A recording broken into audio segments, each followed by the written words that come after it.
ಕುಂಭರಾಶಿ ಮತ್ತು ಕುಂಭ ಲಗ್ನದವರಿಗೆ ಹೊಸ ವರ್ಷದ ಆರ್ಥಿಕ ಶುಭಾಶಯಗಳು. ಆ ದೇವರು ನಿಮಗೆ ಸಕಲ ಸಂಪತ್ತು, ಐಶ್ವರ್ಯ, ಆರೋಗ್ಯಗಳನ್ನ ಕೊಟ್ಟು ಕಾಪಾಡಲಿ ಅಂತ ಹೇಳ್ತಾ ಬನ್ನಿ 2025ರ ನಿಮ್ಮ ವರ್ಷ ಭವಿಷ್ಯವನ್ನು ನೋಡೋಣ. ವರ್ಷದ ಗೋಚರವನ್ನು ನಾವು ನೋಡುವಂಥದ್ದಾದರೆ, ಇದುವರೆಗೂ ಇದ್ದ ಹಳೆಯ ವಾದ ವಿವಾದಗಳಿಂದ ನೀವು ಈ ವರ್ಷ ದೂರ ಆಗ್ತೀರಾ ಅಂತಲೇ ಹೇಳ್ಬೋದು. ಕೋರ್ಟ್ ಕೇಸ್ಗಳಾಗಿರ್ಬೋದು ಅಥವಾ ಸರ್ಕಾರದಿಂದ ಯಾವುದಾದ್ರು ತೊಂದರೆಗಳು ನಿಮಗೆ ಆಗ್ತಾ ಇದ್ದರೆ ಈ ವರ್ಷ ನೀವು ಅದರಿಂದ ಮುಕ್ತಿಯನ್ನು ಹೊಂದ್ತೀರಾ ಅಂತಲೇ ಹೇಳ್ಬೋದು.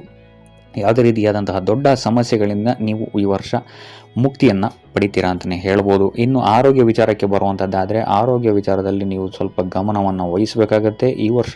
ಆದರೆ ಎಸ್ಪೆಷಲಿ ಜೂನ್, ಏಪ್ರಿಲ್ ಮತ್ತು ಅಕ್ಟೋಬರ್ ಈ 3 ತಿಂಗಳು ನೀವು ಆರೋಗ್ಯದ ಬಗ್ಗೆ ಹೆಚ್ಚು ಗಮನವನ್ನು ವಹಿಸಬೇಕಾಗತ್ತೆ. ಮೂಳೆಗೆ ಸಂಬಂಧಿಸಿದಂತಹ ತೊಂದರೆಗಳು ನಿಮಗೆ ಕಾಣಿಸ್ಬೋದು, ಜಾಯಿಂಟ್ ಪೇನ್ಸ್ಗಳಾಗಿರ್ಬೋದು, ಮತ್ತು ಶುಗರ್ಗೆ ಸಂಬಂಧಿಸಿದಂತಹ ತೊಂದರೆಗಳು ಸಹಿತ ಹೆಚ್ಚಾಗಬಹುದು, ಮತ್ತು ಕಣ್ಣಿಗೆ ಸಂಬಂಧಿಸಿದಂತಹ ತೊಂದರೆಗಳು ಸಹಿತ ಹೆಚ್ಚಾಗಬಹುದು. ಆದರೆ ಉಳಿದಂತೆ ವರ್ಷ ನಿಮಗೆ ಇಲ್ಲಿ ನೀವು ಯಾವುದಾದ್ರು ಮಾನಸಿಕ ತೊಳಲಾಟದಿಂದ ಬಳಲ್ತಾ ಇದ್ದರೆ ಇದರಿಂದ ಮುಕ್ತಿಯನ್ನು ಹೊಂದ್ತೀರಾ ಅಂತಲೇ ಹೇಳ್ಬೋದು. ಸೊ ಅದರಿಂದಾಗಿ ಆರೋಗ್ಯದ ವಚನೆಯಿಂದ ನೋಡುವಂಥದ್ದಾದರೆ ಈ ವರ್ಷ ನಿಮಗೆ ಮಿಶ್ರ ಫಲ ಅಂತಲೇ ಹೇಳ್ಬೋದು. ಇನ್ನು ಆರ್ಥಿಕ ಸ್ಥಿತಿಯನ್ನು ನಾವು ನೋಡುವಂಥದ್ದಾದರೆ, ಆರ್ಥಿಕ ಸ್ಥಿತಿಯು ಸಹಿತ ನಿಮಗೆ ಈ ವರ್ಷ ಉತ್ತಮವಾಗಿದೆ ಅಂತಲೇ ಹೇಳ್ಬೋದು. ಆಕಸ್ಮಿಕ ಧನಲಾಭವಾಗುವಂತಹ ಸಾಧ್ಯತೆಗಳಿದೆ. ಮತ್ತು ಈ ವರ್ಷ ನಿಮ್ಮ ಗಮನ ಕಲೆಯ ಕಡೆಗೆ ಹೆಚ್ಚು ಒಲವನ್ನು ತೋರಿಸ್ತೀರಾ ಅಂತಲೇ ಹೇಳ್ಬೋದು. ಸೋಷಿಯಲ್ ಮೀಡಿಯಾದಲ್ಲೂ ಅಷ್ಟೇ ನೀವು ಹೆಚ್ಚು ಗಮನವನ್ನು ಕೊಡ್ತೀರಾ ಅಂತಲೇ ಹೇಳ್ಬೋದು. ಸೊ ಇದರಿಂದಾಗಿ ಇಲ್ಲಿ ನಿಮಗೆ ಆಕಸ್ಮಿಕ ಧನಲಾಭವಾಗುವಂತಹ ಸಾಧ್ಯತೆಯು ಸಹಿತ ಹೆಚ್ಚಾಗಿದೆ ಅಂತಲೇ ಹೇಳ್ಬೋದು. ಇನ್ನು ಯಾತ್ರೆಗೆ ಸಂಬಂಧಿಸಿದಂತೆಯೂ ಸಹಿತ ನೀವೇನಾದ್ರು ಬಿಸ್ನೆಸ್ ಟ್ರಿಪ್ಸ್ಗಳೇನಾದ್ರು ಮಾಡ್ತಾ ಇದ್ದೀರಾ ಅಂತ ಹೇಳಿದ್ರೆ ಇಲ್ಲಿ ನಿಮಗೆ ಲಾಭವಾಗುವಂತಹ ಸಾಧ್ಯತೆ ಹೆಚ್ಚಾಗಿದೆ ಅಂತಲೇ ಹೇಳ್ಬೋದು. ಅದು ಮಾರ್ಚ್ನ ನಂತರ ನಿಮಗೆ ಇಲ್ಲಿ ಉತ್ತಮವಾದಂತಹ ಪರಿಣಾಮವನ್ನು ಕೊಡುತ್ತೆ ಅಂತಲೇ ಹೇಳ್ಬೋದು. ಇನ್ನು ಆರ್ಥಿಕ ಸ್ಥಿತಿಯನ್ನು ನಾವು ನೋಡುವಂಥದ್ದಾದರೆ, ಮಾರ್ಚ್ನ ನಂತರ ನಿಮಗೆ ಇಲ್ಲಿ ಅತ್ಯುತ್ತಮವಾಗಿದೆ. ಸಾಲದ ಬಾಧೆಯಿಂದ ಏನಾದ್ರು ನೀವು ಬಳಲ್ತಾ ಇದ್ದರೆ ಈ ವರ್ಷ ಅದು ಸಹ ಕಮ್ಮಿ ಆಗುತ್ತೆ. ಸ್ಟಕ್ ಆದಂತಹ ಅಥವಾ ಯಾರಿಗಾದ್ರು ಕೊಟ್ಟಂತಹ ಹಣ ರಿಟರ್ನ್ ಬರುತ್ತೆ ಅಂತಲೇ ಹೇಳ್ಬೋದು. ಇನ್ನು ನೀವೇನಾದ್ರು ಭೂಮಿಯನ್ನು ಮಾರಬೇಕು ಅಂತ ಹೇಳಿದರೂ ಸಹಿತ ಈ ವರ್ಷ ನಿಮಗೆ ಇದರಿಂದ ಮಾರ್ಚ್ನ ನಂತರ ನಿಮಗೆ ಇಲ್ಲಿ ಅತ್ಯುತ್ತಮವಾದಂತಹ ಲಾಭವನ್ನು ನೀವು ಪಡಿತೀರಾ ಅಂತಲೇ ಹೇಳ್ಬೋದು. ಆದರೆ ಮಾರ್ಚ್ಗಿಂತ ಮುಂಚೆ ಸ್ವಲ್ಪ ಎಚ್ಚರಿಕೆಯನ್ನು ವಹಿಸಿ. ಜನವರಿ ಮತ್ತು ಫೆಬ್ರವರಿ ತಿಂಗಳಲ್ಲಿ ಸರ್ಕಾರಿ ಕೆಲಸಗಳಲ್ಲಿ ಸ್ವಲ್ಪ ಖರ್ಚಾಗ್ಬೋದು, ಅಥವಾ ಕುಟುಂಬಕ್ಕೆ ಸಂಬಂಧಿಸಿದಂತಹ ವಿಚಾರಗಳಲ್ಲಿ ಸ್ವಲ್ಪ ಖರ್ಚಾಗ್ಬೋದು ಅಂತಲೇ ಹೇಳ್ಬೋದು. ಆದರೆ ಮಾರ್ಚ್ನ ನಂತರ ನಿಮಗಿಲ್ಲಿ ಉತ್ತಮವಾಗಿದೆ. ಇನ್ನು ಕುಟುಂಬ ವಿಚಾರಕ್ಕೆ ಬರುವಂಥದ್ದಾದರೆ, ಇಲ್ಲಿ ಕುಟುಂಬ ವಿಚಾರದಲ್ಲೂ ನಿಮಗೆ ಈ ವರ್ಷ ಉತ್ತಮವಾಗಿದೆ ಅಂತಲೇ ಹೇಳ್ಬೋದು. ಪ್ರಾಪರ್ಟಿಯನ್ನು ತಗೊಳ್ತೀರಾ ಅಂತಲೇ ಹೇಳ್ಬೋದು, ಅಥವಾ ಜಾಗವನ್ನು ಬದಲಾವಣೆ ಮಾಡುವಂತಹ ಸಾಧ್ಯತೆಯು ಸಹಿತ ಈ ವರ್ಷ ಹೆಚ್ಚಾಗಿದೆ ಅಂತಲೇ ಹೇಳ್ಬೋದು. ಅಂದರೆ ನೀವಿರುವ ಪ್ಲೇಸನ್ನು ಚೇಂಜ್ ಮಾಡುವಂತಹ ಸಾಧ್ಯತೆ ಇದೆ. ಇದು ನಿಮಗೆ ಅತ್ಯಂತ ಉತ್ತಮವಾದಂತಹ ಅಥವಾ ಭಾಗ್ಯವನ್ನು ತಂದು ಕೊಡುವಂತಹ ಮೂವ್ ಆಗಿರುತ್ತೆ ಇದು ನಿಮಗೆ ಈ ವರ್ಷ ಅಂತಲೇ ಹೇಳ್ಬೋದು.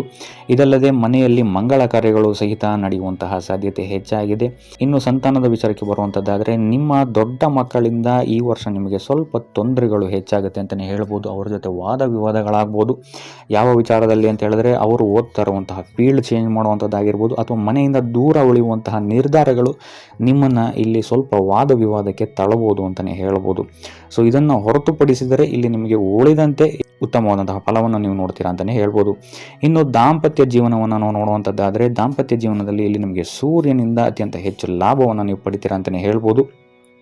ನಿಮ್ಮಿಬ್ಬರ ಬಾಂಧವ್ಯ ಈ ವರ್ಷ ಅತ್ಯುತ್ತಮವಾಗಿರುತ್ತೆ ಅಂತಲೇ ಹೇಳ್ಬೋದು. ಕೆಲವು ಕಷ್ಟಗಳು ಬಂದರೂ ಸಹಿತ ನಿಮ್ಮ ಸಂಗಾತಿಯ ಸಹಕಾರ ನಿಮಗೆ ಪೂರ್ಣವಾಗಿ ಈ ವರ್ಷ ಸಿಗುತ್ತೆ. ಸೊ ಇದರಿಂದಾಗಿ ಇಲ್ಲಿ ನಿಮ್ಮಿಬ್ಬರ ಮಧ್ಯೆ ಪ್ರೀತಿ ಹೆಚ್ಚಾಗುತ್ತೆ ಅಂತಲೇ ಹೇಳ್ಬೋದು.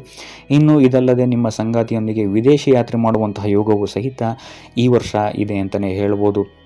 ಇನ್ನು ಈ ವರ್ಷ ನಿಮ್ಮ ಸಂಗಾತಿಯ ಕರಿಯರ್ನಲ್ಲಿ ಉತ್ತಮವಾದಂತಹ ಮಾನ ಸಮ್ಮಾನಗಳು ಅವರಿಗೆ ಸಿಗುತ್ತೆ. ಸ್ಯಾಲರಿ ಹೈಕ್ಸ್ಗಳಾಗಿರ್ಬೋದು, ಅಥವಾ ಸರ್ಕಾರಕ್ಕೆ ಸಂಬಂಧಿಸಿದಂತಹ ಕೆಲವೊಂದು ವಿಚಾರಗಳಲ್ಲಿ ಅವರಿಗೆ ಪಾಸಿಟಿವ್ ರಿಸಲ್ಟ್ ಸಿಗುತ್ತೆ ಅಂತಲೇ ಹೇಳ್ಬೋದು. ಅಥವಾ ಸರ್ಕಾರಿ ಕೆಲಸಕ್ಕೆ ಏನಾದ್ರು ಅಪ್ಲೈ ಮಾಡಿದ್ದಾರೆ ಅಂತ ಹೇಳಿದ್ರು ಸಹಿತ ಈ ವರ್ಷ ಪಾಸಿಟಿವ್ ರಿಸಲ್ಟ್ ಸಿಗುತ್ತೆ ಅಂತಲೇ ಹೇಳ್ಬೋದು.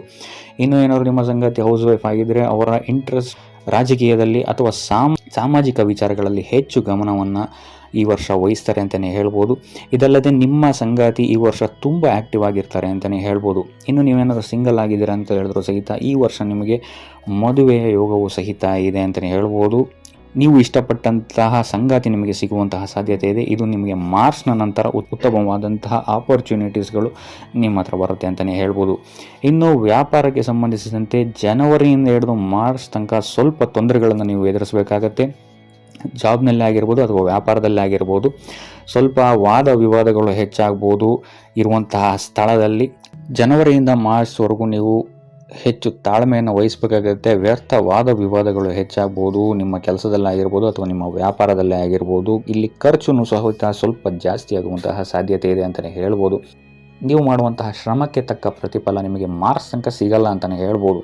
ತದನಂತರ ಏಪ್ರಿಲಿಂದ ಹಿಡಿದು ಡಿಸೆಂಬರ್ವರೆಗೂ ಸಡನ್ ಚೇಂಜಸ್ಗಳನ್ನು ನೀವು ನಿಮ್ಮ ಉದ್ಯೋಗ ಮತ್ತು ವ್ಯಾಪಾರ ವಿಭಾಗದಲ್ಲಿ ನೋಡ್ತೀರ ಅಂತಲೇ ಹೇಳ್ಬೋದು. ಇಲ್ಲಿಂದ ನಿಮಗೆ ಸಡನ್ನಾಗಿ ದೊಡ್ಡ ದೊಡ್ಡ ಪದವಿಗಳು ಸಿಗ್ಬೋದು, ಅಥವಾ ದೊಡ್ಡ ಟೀಮ್ ನಿಮ್ಮ ಅಂಡರ್ಗೆ ಬಂದ್ಬೋದು, ಅಥವಾ ದೊಡ್ಡ ವ್ಯಾಪಾರವನ್ನು ನೀವು ಶುರು ಮಾಡ್ಬೋದು. ಇಲ್ಲಿಂದ ನಿಮಗೆ ಲಕ್ನ ಫ್ಯಾಕ್ಟರ್ ಸಪೋರ್ಟ್ ಮಾಡುತ್ತೆ ಅಂತಲೇ ಹೇಳ್ಬೋದು. ಇಷ್ಟಪಟ್ಟ ಕೆಲಸಗಳು ನಿಮಗೆ ಸಿಗುತ್ತೆ ಅಂತಲೇ ಹೇಳ್ಬೋದು. ನಿಮ್ಮ ಪವರ್ ಇಲ್ಲಿ ಹೆಚ್ಚಾಗುತ್ತೆ ಮತ್ತು ಪ್ರತಿಷ್ಠೆ ಹೆಚ್ಚಾಗುತ್ತೆ ಅಂತಲೇ ಹೇಳ್ಬೋದು. ಸೊ ಆದಷ್ಟು ಮಾರ್ಚ್ ತನಕ ಸ್ವಲ್ಪ ತಾಳ್ಮೆಯಿಂದಿರುವಂಥದ್ದು ಉತ್ತಮವಾಗಿರುತ್ತೆ. ತದನಂತರ ನಿಮಗಿಲ್ಲಿ ಉತ್ತಮವಾದಂತಹ ಲಾಭವನ್ನು ತಂದುಕೊಡುತ್ತೆ ಅಂತಲೇ ಹೇಳ್ಬೋದು.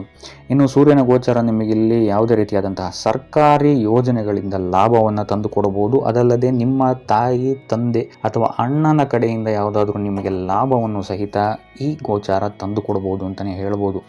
ಸೊ ಒಟ್ಟಾರೆಯಾಗಿ ನೋಡುವಂಥದ್ದಾದರೆ ಕುಂಭರಾಶಿಯವರಿಗೆ ಈ ವರ್ಷ ಮಿಶ್ರ ಫಲ ಅಂತಲೇ ಹೇಳ್ಬೋದು. ಸೊ ಇದಾಗಿತ್ತು ಕುಂಭರಾಶಿಯವರ 2025 ವರ್ಷ ಭವಿಷ್ಯ.